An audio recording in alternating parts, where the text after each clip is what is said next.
മഹാനായ ഐതിഹ്യ അതുപോലെ തന്നെ മാനുഷികർ ബഷീർ മുസ്ലിയാർ തുടങ്ങിയിട്ടുള്ള ആ കാലഘട്ടത്തിലെ പ്രമുഖ പണ്ഡിത ശ്രേഷ്ഠന്മാർ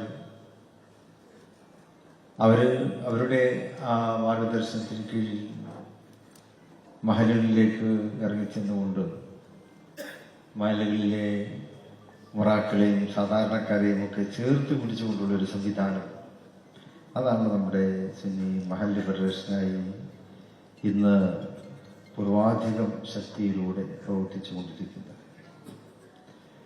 കേരളത്തെ സംബന്ധിച്ചിടത്തോളം നമ്മുടെ സാമൂഹിക ജീവിതത്തിന്റെ തന്നെ മുസ്ലിം സമൂഹത്തിന്റെ സാമൂഹിക ജീവിതത്തിന്റെ അടിസ്ഥാന ഘടകമായി മഹല്ലുകൾ വർത്തിച്ചുകൊണ്ടിരിക്കുന്നു.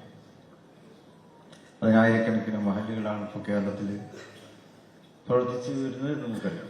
ആ ഓരോ മഹലിന്റെ കീഴിൽ അതിനൊക്കെ നേതൃത്വം കൊടുക്കുന്ന പ്രമുഖ വ്യക്തിത്വങ്ങളാണ് നിങ്ങൾ എല്ലാവരും. നമ്മുടെ മദ്രസകൾ, നമ്മുടെ പള്ളികൾ, നമ്മുടെ മറ്റു ദീനീ സ്ഥാപനങ്ങൾ, അടിസ്ഥാനപരമായി ഉള്ള ഘടകം അത് തന്നെയാണല്ലോ. കഴിഞ്ഞ പതിറ്റാണ്ടുകളുടെ ചരിത്രം അതാണ്.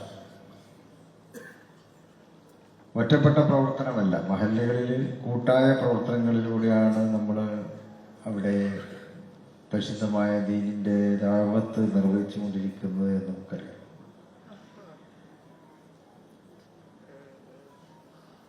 മുസ്ലിം സമുദായത്തിന്റെ നേതൃത്വം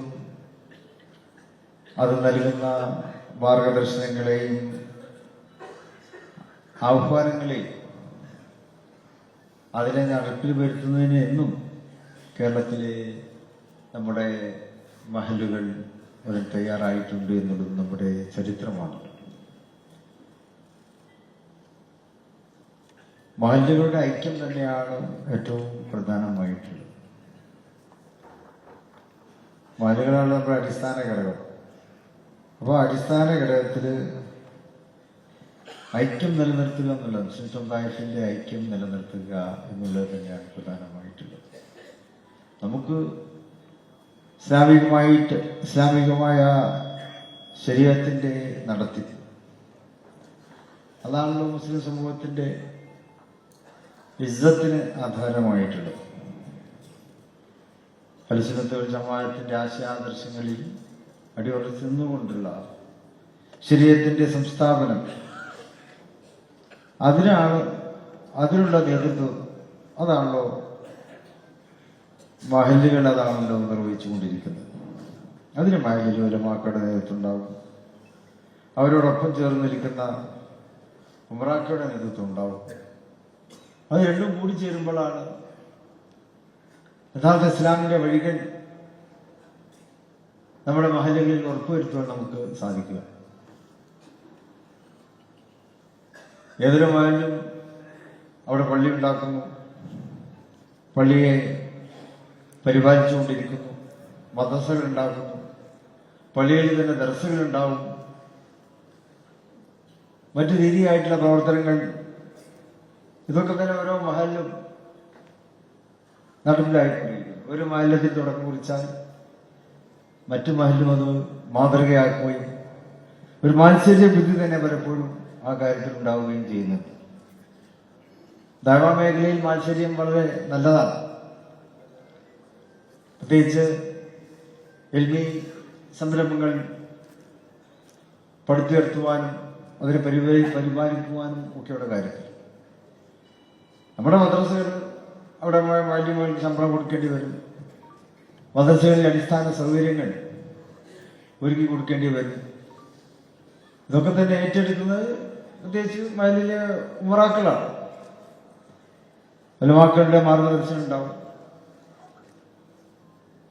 അപ്പൊ ആ മാർഗദർശനങ്ങൾ നടപ്പിവരുത്തുക എന്നത് ഉമറാക്കളാണ്. ആ ഉമറാക്കളിൽ ആണുങ്ങൾ മാത്രമല്ല, എനിക്ക് തോന്നുന്നു ആണുങ്ങളെക്കാളും ഈ കാര്യത്തില് നമ്മളെ മഹല്ലുകളെ സഹായിക്കുന്നതിൽ നമ്മുടെ സഹോദരിമാരും മുന്നിട്ട് നിൽക്കുന്നുണ്ട്. പ്രത്യേകിച്ച് വൈദിത്തറ തുടങ്ങിയ മഹാനന്ദന്മാരുടെ വയതുപരമ്പരയ്ക്ക് ഒരു കാലത്ത് നമ്മുടെ മഹല്ലുകളുടെ ഒരു സ്ഥിരം സംവിധാനമായിരുന്നത്. അന്ന് ഈ ഗൾഫ് വേണമെന്നും ഇന്നത്തെ പോലെ ഉണ്ടായിരുന്ന കാലമല്ല. വഴക്ക് പറഞ്ഞ് തിരിച്ചെടുക്കേണ്ടി വരുമായിരുന്നു.